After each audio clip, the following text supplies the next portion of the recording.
राधा कुंड प्रभु, please come. Hare Krishna. नमो विष्णुपादाय कृष्णपृष्ठाय भूतले श्रीमते लोकनाथ स्वामिन इति नामिने। नमो विष्णुपादाय कृष्णपृष्ठाय भूतले श्रीमते भक्तिवेदांत स्वामिन इति नामिने।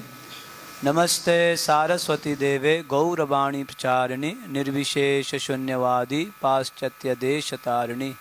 वाञ्छाकल्पतरुभ्यश्च कृपा सिन्धुभ्यैव च पतितानां पावनेभ्यो वैष्णवेभ्यो नमो नमः। जय श्री कृष्ण चैतन्य प्रभु नित्यानंद श्री अद्वैत गदाधर शिवासादि गौर भक्तवृंद। हरे कृष्णा कृष्ण कृष्ण हरे हरे, हरे राम राम राम हरे हरे। श्री गुरु महाराज व्यास पूजा महामहोत्सव की। तो सर्वप्रथम आप सभी भक्तों का बहुत बहुत धन्यवाद। आप सभी समय निकाल के यहाँ पे उपस्थित हुए हैं। कल भी एकादशी थी, आप लोग बिजी होंगे, फिर भी आप समय निकाल के आए हैं, धन्यवाद। So I think I should speak in Hindi. या रोजी I speak in Hindi because majority of the devotees are Hindi speaking devotee, so I will be speaking in Hindi. Maharaj ji की गुण तो अनंत है। हम जैसे बद्ध जीव, तुच्छ जीव, मुझ जैसे कैसे गा सकते हैं। जैसे बोलते हैं ना हमारे आचार्य, बोलते हैं जैसे वैसे ही है जैसे सूर्य को जो है दीपक दिखाना, तो वैसे ही है। फिर भी हमारे ही शुद्धिकरण के लिए हम कुछ मैं सोच के नहीं आया हूँ, जो जो आएगा मैं वो बोलूँगा। जो भी मैंने कुछ प्रिपेयर नहीं किया हूँ, अचानक प्रभु जी बोले आप बोलिए। कुछ मैं महाराज जी की बायोग्राफी भी आपको बताना चाहता हूँ। हो सकता है आप में से कई सारे भक्तों को पता नहीं होगा महाराज जी कहाँ से है, किस प्रकार से है। हाँ, ये कोई कुछ चीज़ें हो सकता है कुछ भक्तों को पता ना हो। तो वैसे महाराज जी इस भक्ति दृष्टि से देखा जाए तो महाराज जी बिल्कुल छोटे से गांव से है।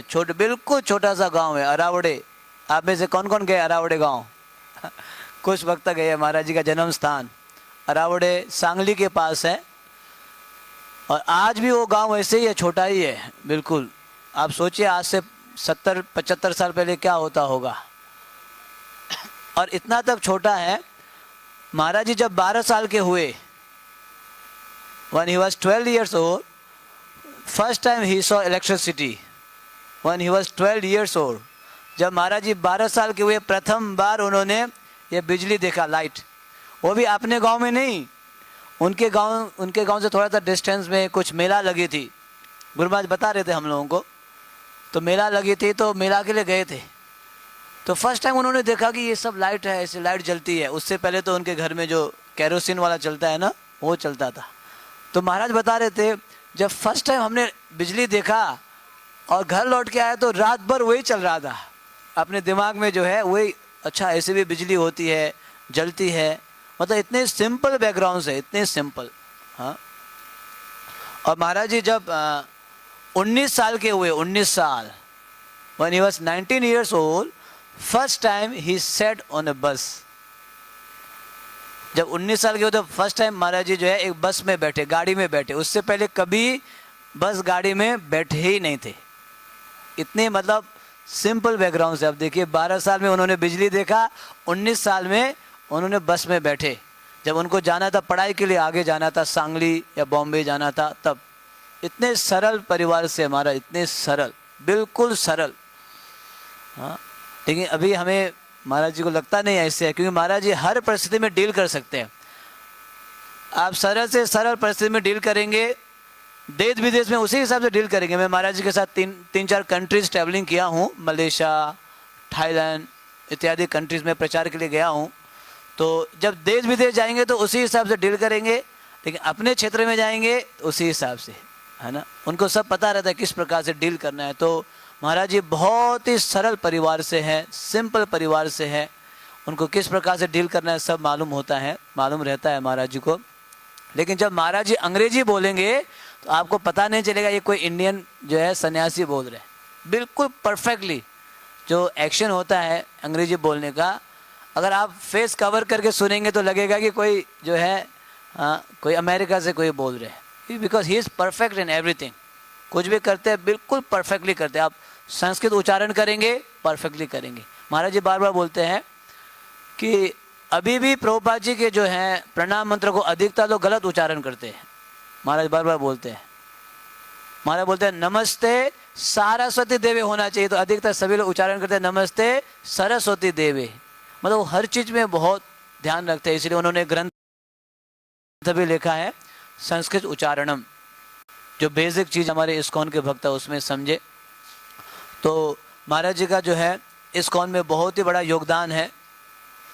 पिछले 55 साल से उनकी दीक्षा हुई थी 1972 में, 1972 में। 1971 ही met Srila Prabhupada in Bombay Cross Maidan pandal programme. जब प्रभुपाद से मिले तो फिर उनको रोका नहीं गया। फर्स्ट टाइम मीटिंग में ही उन्होंने सुना American sadhus are in town, American sadhus are in town. तो उन्होंने I have heard American scientist, what about American sadhus, I have never heard American sadhus. तो जब फर्स्ट टाइम मिले तभी से ही महाराज का मन जो है पढ़ाई में लगा ही नहीं। I don't know, I have 2-3 minutes only. तो तब से महाराज जी जो है प्रभुपाद जी के आंदोलन में उनका मन झुक गया, और तभी से 1971 से लेके अभी 2025 तक महाराज जी लगे रहे, बिल्कुल पीछे नहीं हटे। अभी तो इस्कॉन बहुत बड़ा हो गया। उन दिनों में गिने चुने सन्यासी थे, स्पेशली इंडिया के, हमारे इंडियंस में से बहुत गिने चुने, बहुत ही गिने चुने। तो ऐसे भी बताया जाता है महाराज जी जो है इंडिया में कॉलेज स्टूडेंट में, इंडिया में, भारत बाहर नहीं, इंडिया में कॉलेज स्टूडेंट में ज्वाइन करने वाले फर्स्ट स्टूडेंट बने तो परम पूज्य लोकनाथ स्वामी महाराज बने।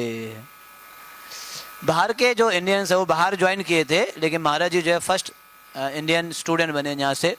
और कई सारे लोगों को महाराज जी प्रेरणा देते आए, कई चैलेंजेस आए इस्कॉन में, फिर भी पीछे नहीं हटे, आगे बढ़ाते रहे, आगे बढ़ाते रहे, आगे बढ़ाते, इस मूवमेंट को आगे बढ़ाते रहे।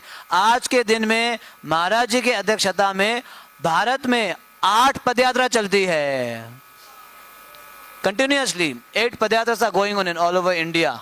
8 padayatras. Before we used to have only 1 padayatras, all Indian padayatra. Now we have 8 padayatra all over India. जैसे एक भक्त बता रहे थे, इस गांव और उस गांव के बीच में भी एक गांव रहते हैं, एक गांव और दूसरे गांव के बीच में भी छोटे छोटे गांव रहते हैं, वहां तक भी इन पदयात्री भक्तों ने महाराज जी के अध्यक्षता में हरिनाम को पहुंचाया है।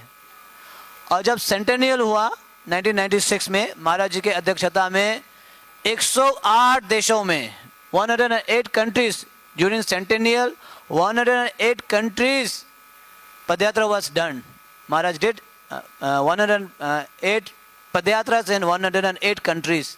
आप सोचिए 108 देशों में महाराज जी ने पदयात्रा निकाली। हाँ, तो ये महाराज जी का जो है प्रचार प्रसार, जो महाप्रभु बोलते हैं, पृथ्वी ते आचे यत नगर आदि ग्राम सर्वत्र प्रचार होइबे मोरो नाम। इस आदेश को पूरा किया है तो परम पूज्य लोकनाथ स्वामी महाराज जी ने किया है ना, ग्राम ग्राम में जाके। और ये तो पदयात्रा का हो गया। मंदिर निर्माण आप नोएडा में आके देखिए, आपको जो है वैभव पता चल जाएगा। आज के दिन में नोएडा आप जानते हैं दिल्ली के बगल में है ना, green city, clean city, develop city. Noida में महाराज जी की कृपा से आज के दिन में जो विजिटिंग प्लेस में नंबर 1 में आ चुका है, नंबर 1 में। और रोज हजारों लोग आते हैं, हजारों लोग। कल ही हमने वहाँ महाराज जी की व्यास पूजा मनाई, 2500 लोग आए थे कल वहाँ पे, 2500 लोग। और एवरी डे, ऐसे नहीं कि केवल संडे को, एवरी डे हजारों लोग आके राधा गोविंद देव के दर्शन करते हैं, प्रसाद लेते हैं, हरिनाम में भाग लेते हैं। तो ये सब श्रेय जो है ऑफकोर्स प्रभुपाद जी को जाता है, और प्रभुपाद जी के मार्गदर्शन में परम पूज्य श्री गुरु महाराज जी को जाता है। तो उनके कृपा से कितने सारे जीव को लाभ मिल रहा है। तो मैं भी एक भाग्यशाली हूँ, महाराज जी ने मुझे वृंदावन से निकाले, बोले तुम यहाँ से चलो। 12 साल हो गया मेरा नोएडा में, कि तुम्हें प्रचार करना है तो बाहर जाना है। तो मुझे पहले तो मन नहीं लग रहा था वृंदावन से, how can I leave Vrindavan, I have been staying for many years. मन नहीं, प्रचार के लिए चलो। प्रभुपाद भी गए थे, हम लोग भी जाते हैं, वृंदावन को मन में लेके चलो। तो लेकिन आज मैं महाराज जी को धन्यवाद देता हूँ, महाराज जी अगर आप हमें वहाँ पे लेके नहीं जाते तो हम प्रभुपाद जी के आंदोलन में इतना हम सेवा में नहीं आते। वृंदावन में अपना भजन करते, परिक्रमा करते, इतने में हम व्यस्त रहते। लेकिन वहाँ पे महाराज जी ने भजन भी करना सिखाया, साथ साथ इस आंदोलन में जो महाप्रभु के जो है आदेश को, उसमें भी हमें जो है एक भाग्यशाली जीव बनाए। अब महाराज जी हम लोग को पर्सनली देखते हैं, आप इस प्रकार से मैनेजमेंट करो, इस प्रकार से साधना करो, इस प्रकार से वस्त्र पहनो, सब कुछ A to Z ब्रह्मचर्य आश्रम ऐसे होना चाहिए। बहुत महाराज जी का संग सानिध्य मिलता है नोएडा में। अभी जन्माष्टमी आ रही है, आप सभी के जानकारी के लिए नोएडा में जन्माष्टमी में 5 लाख लोग आते हैं, 5 lakh, 5 lakhs people come to Noida for Janmashtami. It is supervised by Maharaj. In his instruction we are doing. See, so many people are getting the chance to hear holy name. They have darshan of the Lord. This is all credit goes to Maharaj under the guidance of Srila Prabhupada. तो इस प्रकार से मैं बताते जाऊंगा तो बहुत चीज़ें हैं। अभी महाराज जी का जो रिसेंट प्रोजेक्ट चल रहा है, अभी हाल ही में 2 प्रोजेक्ट चल रहा है, 2 मेन प्रोजेक्ट। एक है पंढरपुर में 200 करोड़ का भू वैकुंठ प्रोजेक्ट चल रहा है, उसका जो है ग्राउंड फ्लोर लगभग हो चुका है। उसके अलावा नागपुर में श्रील प्रभुपाद चाहते थे नागपुर में भी मंदिर होना चाहिए। श्रील प्रभुपाद ने उस भूमि को दिखाया, इस स्थान में मंदिर होना चाहिए, तो उसके लिए भी नागपुर में महाराज जी की अध्यक्षता में निर्माण शुरू हो चुका है। महाराज अहर्निश लगे रहते।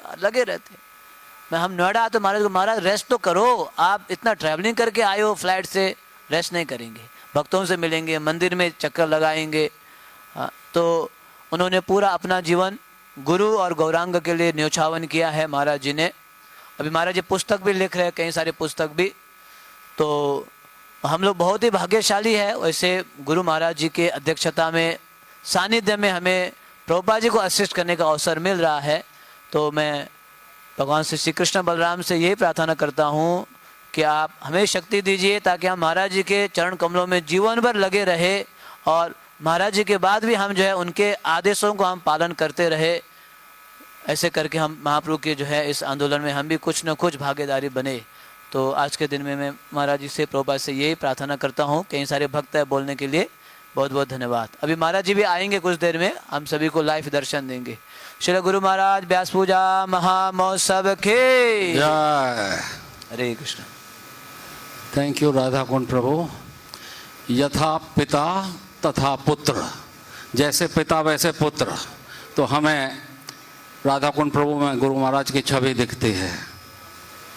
और हम आशा करते हैं कि महाजनों ये गतासा पंथा